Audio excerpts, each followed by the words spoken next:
This is crazy, man. This was absolutely a Jimmy Haslam decision. Now it appears there's a real divide between Andrew Berry and Jimmy Haslam. Andrew Berry wasn't able to get his guy. It's clear at this point this was a Jimmy Haslam decision to bring in Todd Monken. And now Jimmy's going to have to live with it. Andrew Berry's days are numbered, you guys. You can book it. Andrew Berry's days are numbered. If Todd Monken cannot have a good season, a really good season this year with Shedeur Sanders, Andrew Berry's gone, man. He's going to take the fall for this Todd Monken thing. It is what it is, man. Welcome to Keep the Vision. Make sure you like, comment, subscribe, share the channel, hit that bell notification to hype the video. Let's get into what they had to say about this, because this is on Jimmy. Make no mistake about it.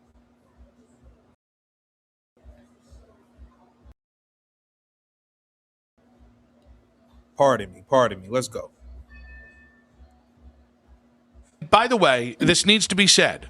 If you went under the wrong pretense of hiring Todd Monken, it doesn't matter. It is everyone in this organization's job to make it work with Todd Monken. And that means giving him the best talent. That means cutting the crap from Jimmy. Like, all right, this is your guy.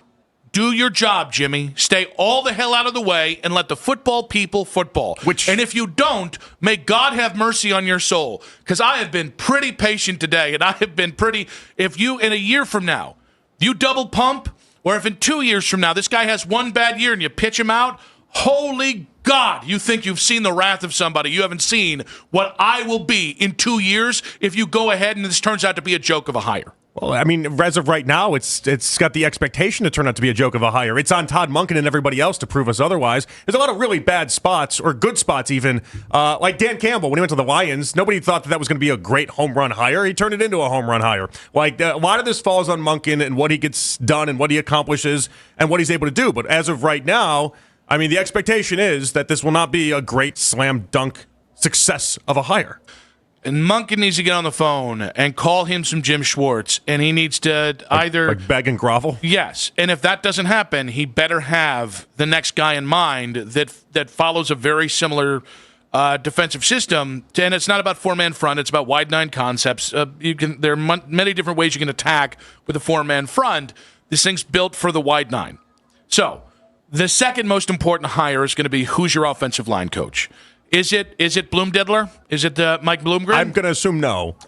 Maybe it's a bad assumption by me, but I'm going to assume no. Honestly, you could do worse than him, and I do mean that. Like, I don't think it was his fault what happened this year. The O-line got old, and they just didn't have the depth to make it work. So, but you got to nail that. Dwayne Ledford was just a great hire in Baltimore. You need, if it's not going to be Bloomgren, it needs to be somebody like that. Those, to me, are the two most important things today. You tell me Schwartz is back, and you tell me you got a hell of an offensive line coach, and all of a sudden, I'm feeling 10% better about the whole thing. Yeah, I feel better about it, too, but based off the reports and based off of, like, some of the stuff from, like, Jordan Schultz, for instance, like, I have a hard time thinking Schwartz is anything but pissed off and isn't coming back. Well, yeah, he was pissed. Of course. Like, I don't know. Like, listen, there's two things that can help you here. One is time, because he can't make a move without you saying it. And the second is money. Give him the Chip Kelly deal. It's Jimmy Haslam's money. I do not give a rip. Give the man $6 million a year.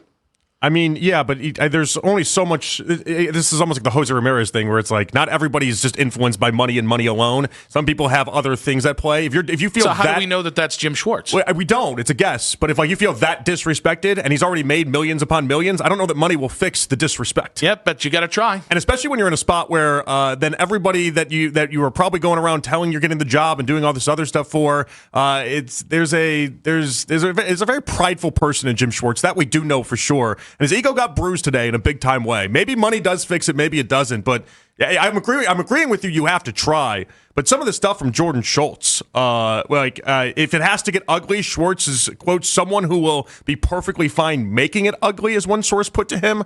Like, this seems like... Has he ever met Jimmy Haslam? This seems... Yeah, but, I mean... Jimbo really seems uncomfortable, no? Schwartz knows where the bodies are buried, though. And so I got a feeling this is going to turn... Well, first off, I don't think Schwartz will be back here. If I'm wrong about that, I'm wrong about that. But on top of it, I think he's going to end up unleashing a lot to try to embarrass Jimmy Haslam and company. I'm a lot perturbed by the actions of Jimmy Haslam and Andrew Berry and their hubris in this entire process. I think the Browns, if they can just get out of their own way, specifically looking at you, Jimmy, if you can just get out of your own way and land the plane on Jim Schwartz or another quality defensive coordinator and find yourself a good, the Browns really only need an offensive line and a number one wide receiver, and that's going to give them a chance. They didn't have a chance last year. Monken needs a chance, and that's on him to land the damn plane, but like a good offseason can get you where you need to go. Well, and that's why this is hard. It's a hard conversation today. Like, this conversation will be much easier in like May, for instance, when we've seen all the free agency additions, we've seen who they've drafted, we've seen the approach that they're taking. Now, the encouraging part of this, as I mentioned earlier, is that I would think, unless they're really just doing a 1 year, let's tear everything down and let's make it a complete rebuild and do everything like that, and even trade quality pieces. But if they don't do that, then there's a real chance they make a run for it, and they think preparation. In our committee's exhaustive references worked on Todd, his commitment to player development was evident. Key development. Key is development. When they said they had a plan of attack, I think the plan of attack was going in and say, hey, what you think about Shedeur Sanders? Tell me what you can get out of him. You think you can work with him? By the way, the Baltimore Ravens did their work on Shedeur. They wanted to draft him. Shedeur said, nah, I'm cool. I'm going to I want to be a starter. So Todd has done his thing with Lamar Jackson and a lot of other quarterbacks, but I think his plan for what was in the quarterback room had a reason to do with why he's getting this job. Whether you agree with that or not, I'm just giving you the information. And his tough, straightforward coaching is respected by players and the coaches he's worked with, putting our team in a position to succeed while developing our players to maximize their talents. We welcome Todd, Terry, and the rest of the Monken family back to the Cleveland Browns and look forward to establishing a winning culture that will lead our team to success and our fans so deserve. So that's the commentary from D and Jimmy Haslam. It's also the commentary from Andrew Berry. Obviously, you'll probably hear that from them in the press conference when they introduce you. But my job is to give you an insight before you get there. So we heard from them. Let's talk about this. Let's talk about what some people around the league had to say about this. Right? Let's take a look at get an offensive coach, but I think it's pretty clear what was going on in Cleveland last year was not going to work. So they did an exhaustive search. You mentioned it. It was an elaborate, in-depth process, and they had several finalists, I would say. One was Nate Scheelhaus, the pass game coordinator for the Los Angeles Rams. Another was their own defensive coordinator, Jim Schwartz, which my good friend Mike Garafolo will get to in a second. But Monken clearly stood out in part because of what he did with the Baltimore Ravens, with Lamar Jackson, getting him to be as efficient as he has been. Plus, he does have head coaching experience, not in the NFL, but similar to now Dolphins coach Jeff Hafley, can rely on some experience as a college coach, use it for the Cleveland Browns. Todd Monken, now at 59 years old, becomes an NFL head coach.